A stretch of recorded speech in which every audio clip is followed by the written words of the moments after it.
In this episode, we bring you an honest conversation with Tzarina, head chef and star of Below Deck Down Under. She opens up about the realities of life both on and off camera, separating myth from truth about the show and the industry at large. Tzarina shares her journey, struggles, and the immense pressures crew face behind the scenes, including mental health challenges, burnout, and how the industry can do better to support its crew. This is more than just an insider's view. It's an honest call for change and compassion in an industry where appearances can be deceiving. I'm very fortunate to have Tzarina with us from Below Deck. She is a head chef in the super yacht industry, of course, and I've never interviewed anyone from Below Deck before. I know, however, that Below Deck has received some bad publicity in our community. So I just want to iron that out by hearing it from the horse's mouth, per se, of what Below Deck is actually like, and I guess the pros and cons of the show, if we may go into that. So Tzarina, welcome. Lovely to have you here. Thank you so much for having me. I really appreciate it. I'm a bit nervous about this one because I feel like I'm going to upset a lot of people, but I think it's about time, especially with everything that's happened in the industry recently, that, you know, my small voice that I have for my 5 minutes of fame, that I could actually put it to some use. Well, so please, that's what we're all about. We're about making impact and giving crew a voice. So Tzarina, if you can give us context around your career on Below Deck as well as super yachts, what does that look like? Well, I've been in the super yacht industry, I guess, technically for like 7-8 years now. And I guess from the beginning when I started, even though I was already at a head chef level, I got put in as like the lowest ranking because, you know, you have to build yourself up in the yachting community. So I felt like I started at zero again. And then I needed a big change in my life. And I was approached by Below Deck 3 years ago.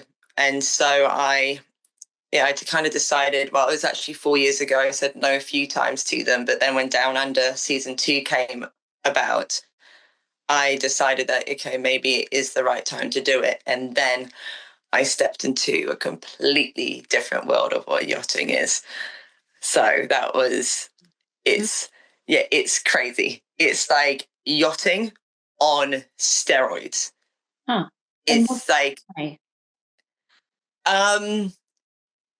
every day is 10 times or more harder than one day on a normal yacht. And that's hard. I've worked on yachts. A normal day is so hard. Okay. Well, you have to understand that, like, we're personalities who, you know, we want to show off our skills, especially my being a chef, you know, but even, you know, stewardesses, deckhands and everything, they truly believe that they're good and they strive for perfection and they want to showcase that. And then you get onto this boat with everyone needing this perfection and, you know, then they're getting conscious because it's the first time they're having cameras in front of them and, like, you know, trying to navigate with cameras as well. And like, you're not used to it. But I'm very much am now, actually. I ignore them a little bit too much, which isn't good in my favor. But you work so hard because you're trying to impress. And, you know, you have to keep in mind that, like, there obviously are stops and starts throughout the day as well, which takes time out of your day. And yeah, I've never worked that hard in my life than what I do on Below Deck. Maybe one other boat I did, but I had to leave that boat in the Bahamas because, yeah, that was really, really difficult as well because it was during COVID and they decided to bring every person in their family onto the boat to hide, and we're over the capacity for people and they have people sleeping on floors and everything. Wow. So, yeah, you work hard on Below Deck, and I don't think people realize this, is actually how hard you work. And even the people that look like they're being lazy, they're probably working the normal amount that you would in the normal yachting industry. Okay, so on the show, could you be authentically you? Yeah, of course. Amazing. You really do. Yeah, you really do forget about the cameras. I mean, me personally, yeah, I think because I'm neurodivergent and I'm with the fairies half the time anyway, that I actually step into jobs going, okay, this time I'm going to be, calmer. I'm going to be different. I'm not going to be as weird. And then as soon as I'm around people, I'm just like, woo. So I actually generally can't hide my emotions and my feelings. And you can very much see it on my face every 5 minutes, exactly how I'm feeling. Mm. Doesn't matter how much Botox I've had. You're always going to tell. Yeah, I love it. Because a lot of reality TV shows that I know of, there's an earpiece in your ear and you get directed on No, what to say and what, and that doesn't happen below deck. no. Okay. It's actually the complete opposite. Mm. You don't see them. Apart from the camera people running in and out, you have no idea what's going on. Hmm. And in my kitchen as well, I will have about 19 cameras around me or hidden in the walls and fridges and stuff I don't even know about. Wow. Yeah. Okay, so they're trying to make it as genuine and realistic as possible. Yeah. Yeah. Okay. Obviously, the way that they pick personalities and stuff, they know that people will clash and there'll be some drama. Otherwise, there won't be a TV show at all. Yes. It would be very boring and people wouldn't tune in. But otherwise, all the tears that you see are true. All the dramas that you see are real. The hard work that you see is completely real. And the charter guests that we get on, believe it or not, they are actually real people. My first season, I was convinced that some of them were actors because of how they behaved, and then actually met them after the season. I was like, oh my God, you are actually Real. you're not an actor. And I was like, oh my God, like how could you go do that on a boat and be on TV? That's crazy. Wow. So would they pay money to charter the vessel? Like, Yes. okay. Okay. Yeah. So the guests pay the money to charter for the 2 to 3 days that they book, and they also pay the tip. But obviously the charter guests would not anyone can go on it. You have to also come in with the story, and they all have the same background checks and everything as us, I think. And so like we know who we're getting on board. Like we're very protected. Like they're not going to actually get anyone that would actually cause us very much harm and danger. Mm. Okay. So going back to assumptions that crew are making about below deck, what do you wish crew would understand about in relation to the show specifically?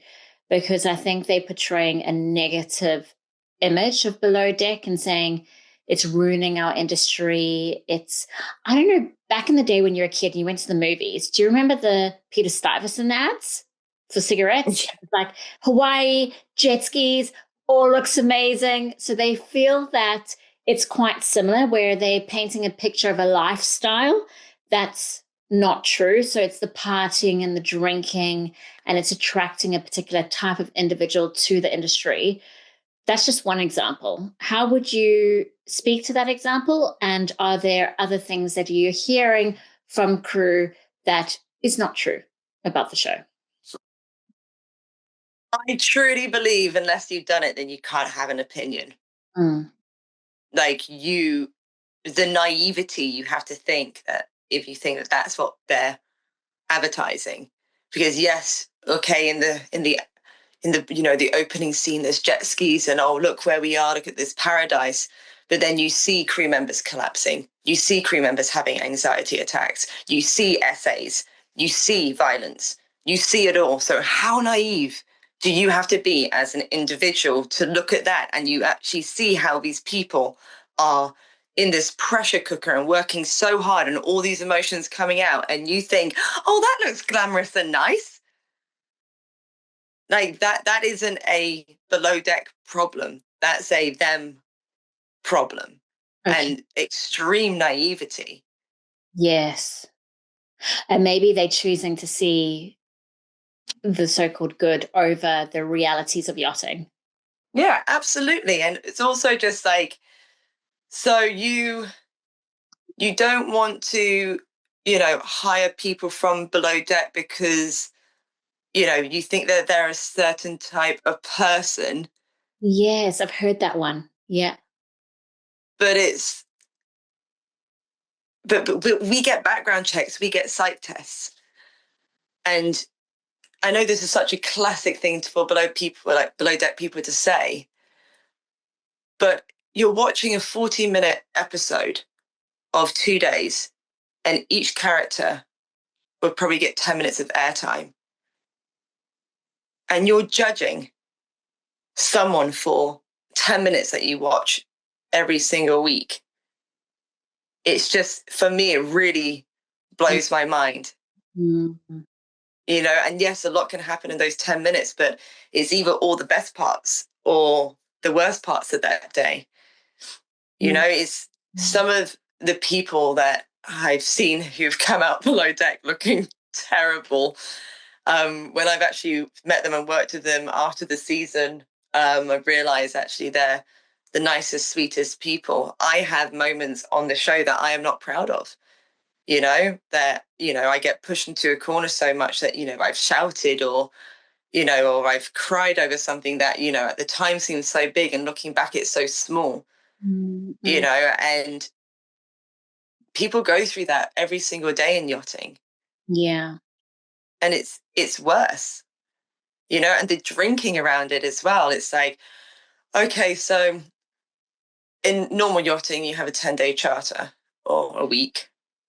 Then after that, if you don't have a tight turnaround, what do the crew do? They don't go to yoga. They don't go to do some ayahuasca for those 4 days, do they? Do they sit down and have intense therapy? Do they completely clean their body out and do a gut cleanse? Do they look after themselves? No, it's a dopamine-driven industry. That what do they have to do to get dopamine and oxytocin now? Is the quick hit, the drink, the alcohol, the drugs. So with below deck, we're doing 2-day charters. So afterwards, what are we doing? Because this is how it works. We can't do week charters on the show because otherwise there'll only be 3 charters. We have to compress it. We drink in between. We actually have drink limits. We have to have water in between every single drink. And they actually keep an eye on us. If anyone gets too drunk, there'll be, a cutoff, like, okay, here's some like hydrolytes. Let's all look after this person. We have a doctor and nurse running around if we need them. We get offered therapy whenever we want through the network. So we can literally go, excuse me, can I please have some therapy? And you can go and do it. They'll set it up for you. So these are all the pros that we do not know about. And this is amazing. No. And this is what the industry as a whole should actually take on board. I'm so glad you raised that point about drugs and alcohol, because I haven't heard it from that perspective before. And it makes complete sense. Like, you've got 24-hour turnaround, for example. What are you going to do in that 24 hours to be able to get that quick release and let off steam? And the most obvious is drugs and alcohol, which we know is problematic in our industry. And maybe this is why. So I know that we want to also talk about solutions, and why we connected is in relation to Paige's passing. So just reflecting on that and your experience, what do you think the industry needs to do differently, taking on what you've experienced on Below Deck? What could they apply? I mean, there's a lot of things that they could do. And I mean, also for Paige's passing, like, that her family actually got closure. And there was this beautiful moment, I think a week or so ago, where all the boats around the whole world are probably going to get emotional now. Like, they all sounded their horn for her. And it was like her parents got to have that goodbye. I've worked in the yachting industry for 8 years. I've been on 33 yachts because I temp like crazy. The stories that I've heard and what I've seen and personally had, I've seen payoffs by owners. I've known a lot of people to pass away in the industry, even chefs dying of exhaustion in the kitchen and literally on the floor, paid off, silenced. Like we actually managed to have footage for Paige and show and let the whole yachting, community grieve when the amount that I know that's hidden is the most disgusting part. Oh gosh. And even, if I've been on a lot of boats, 9 of them I've been sexually harassed and then fired the next day because I rejected the person. And that's in 33 boats in 7 years and 9 of them. So that's kind of like my percentage. And so it's like, so what can we do to change this? The bare minimum should be in your ENG1, you're having a full site test. Like that's the bare minimum. The other bare minimum is that you actually do a background check. The other options, which should possibly even be bare minimum, is that crew have to have mandatory therapy, and that in that off day in between, the owners or the yacht company should pay for therapy for all the crew, even if it's just a check-in for 5 minutes, because like a Scottish engineer might think it's stupid and he can just go in and be like, it's all fine, but maybe 2 months after being on charter, he might actually decide to open up if that option's there and it's mandatory. You never know. And it also helps with like the drama and the bitchiness on board as well, because if you have a professional to speak to, then maybe you won't speak to another person like that, because you'll be like, oh no, I won't bring it up with her today, because I've got therapy in 5 days time, so I'll wait for that. Yes. And I've worked for companies on land that have basically, and these are really high-end companies, like, high-end ski resorts and different chefing companies that I've worked for, and even like Michelin star restaurants as well, where they've put us into a color bracket. And so we have to do these insane tests, like, and an interview. And then think like you have to like answer all the questions in the box and everything. And they put your personality into a color. So for example, if I was, green, and there's a blue personality, we might actually clash. And it's known that personality with the yellow, it actually works really well. So then you can actually create crew that will actually get along a bit better. And then out of that as well, you can spot it's difficult to spot a narcissist because they are and psychopaths, like they are just so difficult because they're always the charming one. They're always, the one that everyone loves and the charismatic person. And oh my God, he's such a good captain. And he's probably the one that inside is the one with the God complex and the dangerous person. Because that's the other thing as well, isn't it? Is that these captains, I've worked with some incredible captains before, still do. And but there's just some of them that just have such a power trip and God complex. Like as soon as you lift that anchor up, like my Lord, like it's what the captain says. Anything goes what the captain says. So who are you giving all that power to? Yeah. And I think we need to stand up against it, because it's not enough for the owner to like the captain who is so destructive and what happens behind the scenes that the owner doesn't see, but maybe shore-based companies know of because they get the complaints and the reports. And this is what frustrates me about our reporting procedure. It's another document saying, yes, we're doing it, but my question is, how effective is it really? Is it doing the job that it's meant to do? Because the fact that crew are kept silent, as you highlighted, huge problem. You wouldn't see that land-based. Like the HR team would be onto it. It would have been addressed earlier on. There's so many different situations I've seen, from like the lower ones to like the more insanely like extreme ones, when I've literally had to call police and stuff like that. But like even like the lowest example was we had a captain in yard a few years ago before obviously starting our charter season, and he worked us all so much in the yard that we were all dropping like flies before the charter season. We weren't getting days off, like not a weekend, nothing. We were working from 6 a.m. to like 10 o'clock at night. He was just pushing until we're like all exhausted. And if anyone knows anything about the yachting industry, when you go into yard work, it's normally 9 to 5 or 8 to 5, and you get your weekends off, and you actually manage to, get your energy back to go back into heavy charters. But this captain was just like making us exhausted. And I remember one of our lovely, I think she was our second stewardess, very sweet girl. I walked down into the crew area, and I had the door behind me, and she was just there, and she was so exhausted from yard work, which is just bizarre to me, that she was like heavily breathing and like shaking, and just like we've got to do something. And the other team, like the crew members, were around, and she was like, okay, I think I'm just going to contact the safe person ashore. And she was like, that's what we're going to do. And then we didn't realize that the captain was standing at the top of the stairs. He literally just said, oh, you're going to contact Richard. Oh, well, when you email him, he'll probably print it out. We'll go to the bar and laugh about it. And he's like, this isn't a prison. If you don't like it, then fuck off. So what would you like to say to that? I actually got him fired. Okay. Yeah, I decided to leave. And then the owner's wife made him fly in to meet me to ask why I left, because she wanted me back. She's lovely. I still speak to her.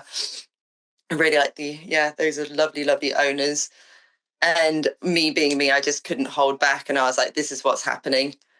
Like, the crew are dropping like flies, and like all we want to do, because there's such an expectation for perfection in this industry, that it's just so much pressure, that it's like they're not upset over the fact that, like, oh, I'm just so tired and I need a day off. They're actually panicking mentally, like, oh my God, I'm burning out and we haven't even started the season and I have to impress these owners. They're not even, it's not like, oh, I just need a day off to go to a spa or all of this. It's like, no, I'm exhausted, I'm breaking, and I need to then go to sea for 6 months without a day off and show these owners and these charter guests that we are these incredibly strong people that don't say no to any request that they ask. And, everything that we do is perfect. We have a smile on constantly. Like, it's just, it blows my mind. But at the same time, I still have this like sick side of my brain that, like, as long as I'm on the right boat, I do actually still enjoy it quite a bit, But it's just, how do we stop situations like that? I think yachting crew need to stop thinking that if they speak up that they're going to be the problem and blacklisted and stuff like this. All the time I've seen problems on boats, and I'm literally just like, well, go bring it out with someone. Like, even I had a captain that was scared of one of my owners. And I don't know why. He was just really, really nervous of the owner of the boat. And so I used to be like the third person a bit, because I used to fish with the owner at the end of the day. He's lovely. Again, I still talk to him. He's an amazing person. But like, I remember the crew were like, they were on the boat for like 3 months nonstop, those owners, and like no one had a day off or anything. And I actually really needed to deep clean. And so everyone was panicking, being like, we got so much to do. So I just went up to the owners. I was like, hey guys, if I book you in at a restaurant and like maybe do this on land and stuff, like I could really do with like cleaning my vents and stuff like that. Like, do you mind? And they're like, oh my God, we didn't even think. And we're like, let's just go into port. Like, we're going to get a hotel for the evening and travel around. Like, you guys do what you need to do. And like, unless people are just told, they actually just don't know, because we're giving them like this perfect idea of like, we're unbreakable, you do whatever you want, and no boundaries of just like, for food and hygiene and stuff like this, and also crew being tired. Like, do you mind if we just have a bit of time? Like, is that all right? It's not even on the agenda to ask.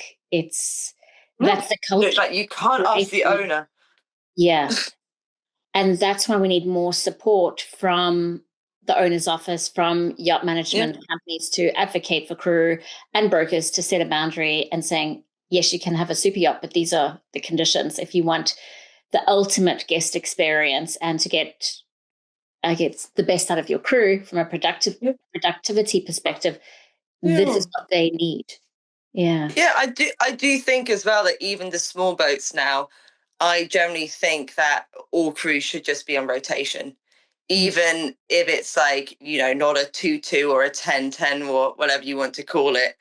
Like, even if it is just like, for 5 weeks or 4 weeks, you get a temp in or something, because a lot of these temps, like, would be very happy with doing 4 or 5 weeks of work and then going back to their home, whatever, being with their kids, and still knowing that, in 2 months' time, when that person's up for the rotation again, that they'll jump on and have a bit of work to do. Like, there's a position for everyone in the yachting industry to make it so it can be more handleable. And having an opportunity like that you could be a woman in the industry and have kids at home and do these small bits, instead of as soon as you're pregnant, you're off and you're never going to come to the industry again. Like, why not make it, so you don't have to be these, militant robots.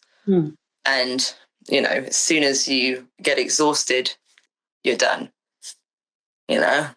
So if you were a producer on Below Deck and wanted to showcase more of the positive angle, so introducing therapy on board and hours of rest and how to manage a difficult guests or owners, I know this is a random question, but have you thought of any creative ideas? I know I was asked to be on Below Deck maybe 4 years ago as a crew manager, and I was like, oh, that's not what I do. But if you want like a therapist to come on board, I think that would make interesting content. And it's also helpful because it's unpacking human behavior and how we can better self-regulate our emotions. And I think there's a lot of learning that can come from that. So if you wanted to use the show to showcase something positive, what angle would you focus on? Oh God, I don't even know if I'm allowed to say this because there's something that I almost want to scream about that they do, which they don't show. And it's that we get this time in between every charter to, one, actually rest a bit. Even though we're normally hanging out our asses, I don't rest, but the other team members do. I have a lot to do with paperwork and organizing and stuff like this, and I just don't stop until something's done. But there's this gap where basically we have the opportunity for therapy and we have to have a mandatory HR meeting. And I don't know if I'm allowed to say that. So it's like showing maybe that day where, like, you can't, but the thing is that you can't show people's therapy, you can't show doctor's appointments, and you can't show HR because it's all illegal. But maybe, like, because even I used to announce it, because I would sometimes have therapy during charter on Below Deck. And then I would also, in between the charters, everyone knew that as soon as that kitchen's closed down, then the guests are done and everything, depending what time zone we're in. Like, my therapist wakes up at like 4 o'clock in the morning for me. She's insane, especially when I'm filming. And like instantly, I'm just like on the radio, like, okay, having my therapy, and everyone knows that that's where I am. I take my microphone off. I start walking and finding like a quiet area, and wherever we're docked and stuff, I normally have like an hour or two of therapy, and come back a better person and more. And that's a small action. Like, it's not going into your therapy session, but you announcing that you're having normalizes that it's okay to have therapy. There's nothing wrong about it, and it makes you a better crew member and person for it. Yeah, I think, I don't know, I was really unstable last season. But can you imagine without the therapy? It would have been even worse. But no, I just think that even showing, like, announcing it or something would be incredible. Or even like a crew member going to the captain being like, hey, I'm not feeling so good. Like, do you mind if I speak to a therapist? And then even the captain could be the one who says, like, yeah, like, here's their number. Is there anything else I can do? Like, how are you feeling? And just setting that example of like, hey, if you want to speak to a therapist, please do, but I'm here for you. And if there's any changes that you need, like, let's actually sit down and talk about it. But have your therapist first and then come to me if you feel like you need to. And having that open space for, not being scared to be like, hey, like, I'm not good at today.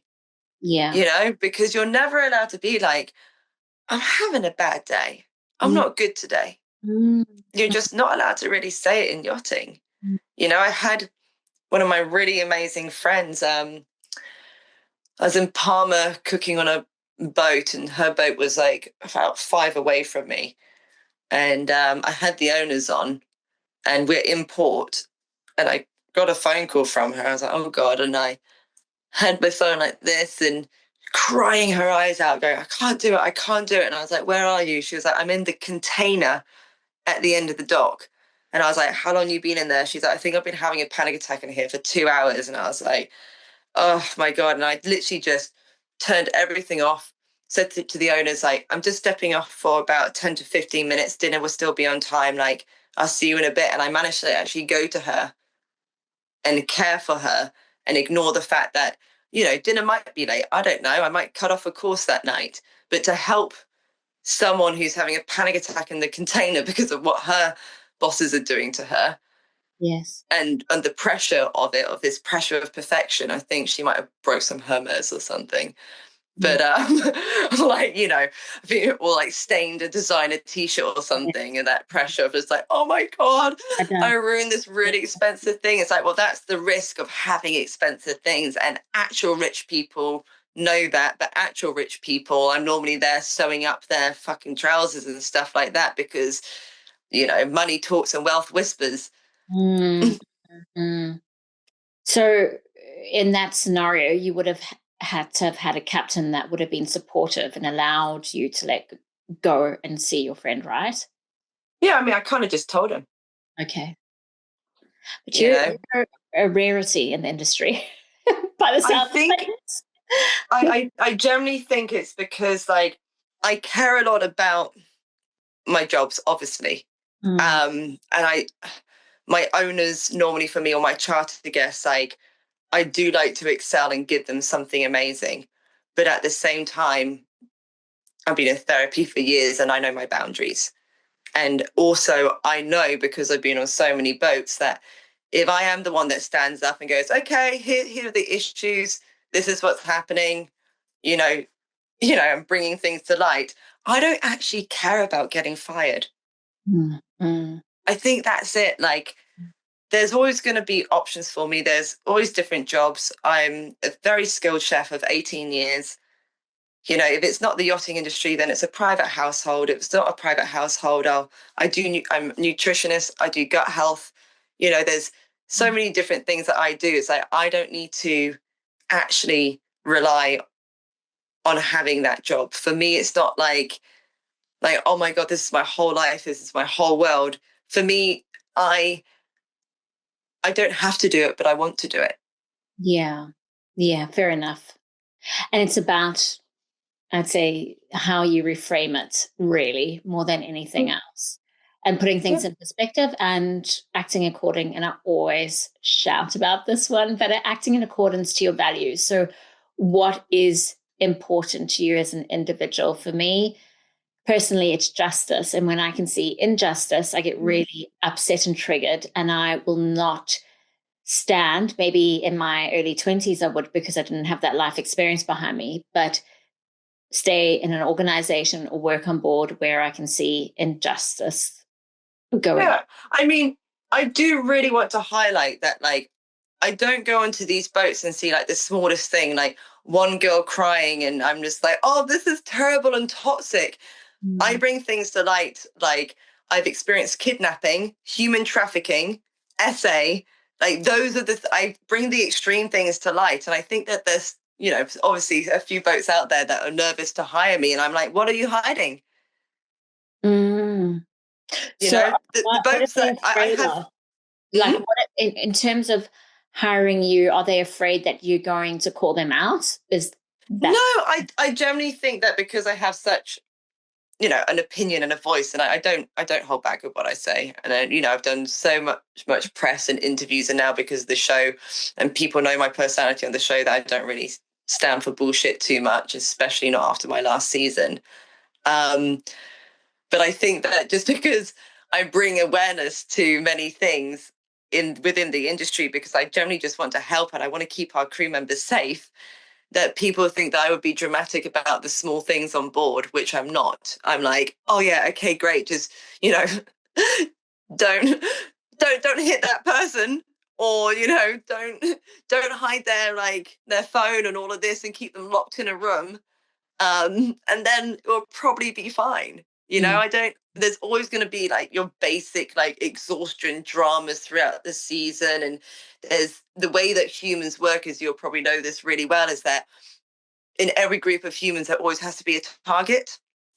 No one can actually, it's just the animal world is almost the same as well. It's just how humans work. So you're on this boat and you don't know who any of these people are. You're forced to be friends with them because there's nothing to be put into personality categories, like we were talking about before. So you're just chucking these people on. And throughout the season, there always has to be the person to blame. And it normally lasts a week to 2 weeks. And then they move on to the other person. And I know for a fact working on a boat normally for me is around week 6 or 7 that I know, okay, it's around that time now that I'm going to and I'm just target me, that's fine. But I think that would also make proactive content. I know you said that you can't really showcase anything from an HR perspective, but because we don't have to do mandatory training around leadership, or we don't have to, at this stage, it's not mandatory to do a mental health awareness course. We don't have that education or those tools to navigate those difficult relationships. So if a crew member said on the show, I cannot cope with this particular personality, I'm really struggling, I feel like I'm being bullied, I feel isolated, I need to talk to HR to learn some skills to navigate that relationship, I think that would be amazing. Because my last season, those are literally the words that I said to my captain. Yeah, you went to your captain for help, for guidance. I went to the captain already knowing that I had HR and everything set up. But those are literally basically the words that I said to him. I was being extremely bullied, though. I was dealing with a narcissistic personality, and I was a target, and they managed to get everyone else to kind of target on me, so I was isolated. And for me, it's the feeling of the sacrificial lamb, of through that. And it was mentally really difficult on me going through that, and especially on national TV. But at the same time, I throughout the editing and all of this, I remember being oh my God, people are going to think, I'm horrible and all this, because there's maybe one occasion that I basically turned to this person. I was like, no, done, get out. I was like, fuck off, get out my kitchen, done. And I was so worried about defending myself on national TV in that sort of situation when, I've known people to work with this person before, and they've had the same experiences. I've also known it's been, I went through hell, and for a whole year I was like, oh my God, people are going to hate me for it. And then as the show was coming out, I was kind of hated at the beginning, which is very normal. No one's loved all the time. And then at the end, you kind of see oh my God, that I wasn't the problem. And everyone then sees that relatable person. And the amount of people that have contacted me being I'm also neurodivergent and I'm misunderstood. Thank you so much for speaking openly about it. I've had people from the yachting industry be I've worked with characters like her before, help me, I don't know what to do. People who've, been at the moment are working with someone like this person, and like coming to me for help, being like, how did you do it? Like, and I basically just always say, just be careful saying no to a narcissist, because that's where it really turned for me.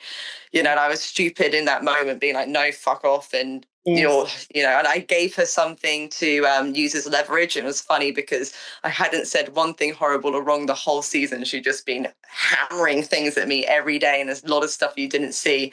And I said one thing. It's like that classic narcissist of like, got her. I got this one thing that I'm going to bring up all the time now. And I was like, it's just so cliche. Yeah. Wow. Really, really cliche. But and also just still the fact that like, going through almost like that breakup of the other co-stars of that season, because they're still under the narcissistic, oh my gosh, she's so nice. Oh my God, how could you be so horrible? And I'm like, okay, well, you'll get it soon. It might not be this year, it might not be next year, but you'll see it, So, Tzarina, what would be, given your experience on the show and on board, your biggest piece of advice to crew and then to shore-based companies in the context of how can we do better as a crew member? I know it's a hard one, because I've been having people reach out to me recently being like, I'm trying to get into the yachting industry. Like, I'm really struggling. Like, I'm in Antibes or Palma. Like, can you help me get a job? And I'm a bit like, how old are you? And like, are you ready? And I'm actually really struggling on how to answer these people, because with everything that's happened with Paige recently and all the stuff that's hidden, and there's so much stuff that's hidden, I'm very lucky for a lot of the boats that I still work with. I've worked with in the past. I've really had some incredible boats. I've had some horrible ones. And I generally don't know what to advise people, because it's like, I've had it before when I think my first boat was through a yachting agency, and there was a kidnapping on board from the captain. He was dating the first mate on the boat, and she disappeared overnight. And then the next day we were like, oh, where's this person? He was like, who? Like, who are you talking about? And like, he was absolutely psychotic. He's still a captain, by the way. And so we all called the safe person ashore. But I remember calling the agent being like in tears, like, what, this is my first boat, like, I'm a young woman, like, why did you place me with this person? And they were like, oh no, we thought they were really good and a good suit for you, and like, you staying over that 3-month period, because they get their commission after 3 months. And I didn't realize that at the time, and they literally just, maybe don't be so naive to, the schmoozers that come in and very nice to you, and those, I don't know. It's so difficult to actually know who's psychotic or not, because they're so bloody charming. And I've fallen for it before, It's such a difficult one. I think unless we have the mandatory like ENG1, psych tests, and also the background checks, which should just be bare minimum. I just don't understand why it isn't. I had an air stewardess she said that she joined Delta in 1984, and she got background checked and a psych test. Back then. Well, hopefully as a result of Paige passing, that would just be a basic that will be implemented and integrated in our industry. I know. I feel like it's just Paige passing. It's so horrible and heartbreaking, and I just can't even imagine what her family are going through. But if she, and her incredible life that she led, and now she doesn't even realize, unless she's watching down on us, that we're all still fighting for her and her justice. And through her, the yachting industry actually might change, and she doesn't realize how much she's helping all of us. Yeah. And that is all we can is hold on to that piece of hope, because that's what I'm feeling right now with all of this. I've tried to navigate and find answers around crew suicide. And I come to a crossroad because no one wants to take accountability, not our problem. It's Port State Authority's problem. You need to speak to them. Yeah, but also, where's the press for that? And I'm talking, I know of some really insane and horrible deaths in the industry that are so hidden, and so the crew members are silenced, paid off, and just disappears, and it's a lot. So where's the justice for these people? It's insane. I don't understand it. Why isn't there, press? Obviously, sometimes the parents might not want to, but I know the amount of people that get silenced. Mm-hmm. I've been silenced before on a boat. And how did that impact you? I've got to go because I've got a counseling session in 7 minutes. Tell me about that. How did that impact you so that others can be aware? So I wasn't silenced with bribes or anything like that. They didn't offer me a penny, but they locked me down with lawyers heavily. And I still sit on what happened and being like, God, I'm not even allowed to speak about that. It sits with you forever. And these owners don't even care that you have to stay with this secret. Because some owners have been incredible, but a big majority of them, they don't care about you. If you sneeze towards them and they don't like it, you're gone off that boat as quick as possible. I know. If they actually cared about you, then individually the owners would be being like, no, we're not doing charters until background checks are done. We need the therapy. It's not below deck. It's not the people. It's the captains. It's the recruiters, and it's the owners. It's the people with the money, because those little people don't have a voice. It has to be the bigger people. Tzarina, I can't thank you enough for your honesty and your natural way of being on an interview. It's just so refreshing, and I really appreciate it. It's my 4th interview today, so I think I'm struggling to find my words, but I've loved the time that we've spent together, and I hope that we can stay in touch and we can make big impact, because you're such a strong voice. Now that I've got to know you, I've realized that. And I'd love to have you more involved. Yeah, please. Anything that I can do, it's justice for Paige, and it's helping other young girls going into this industry understand the red flags and what to do. We need to do some safeguarding and try and help. Thank you so much. If your brand belongs in the heart of the yachting world, this is where it happens. Yachting International Radio reaches over 1 million yachting professionals and enthusiasts every month, with 77 million impressions, 220,000 social followers, and 74,000 podcast subscribers. Our hosts are insiders, crew, captains, CEOs, trusted voices shaping the industry. This is targeted, high-impact advertising in a luxury niche. Visit yachtinginternationalradio.com/advertise. Your audience is already listening.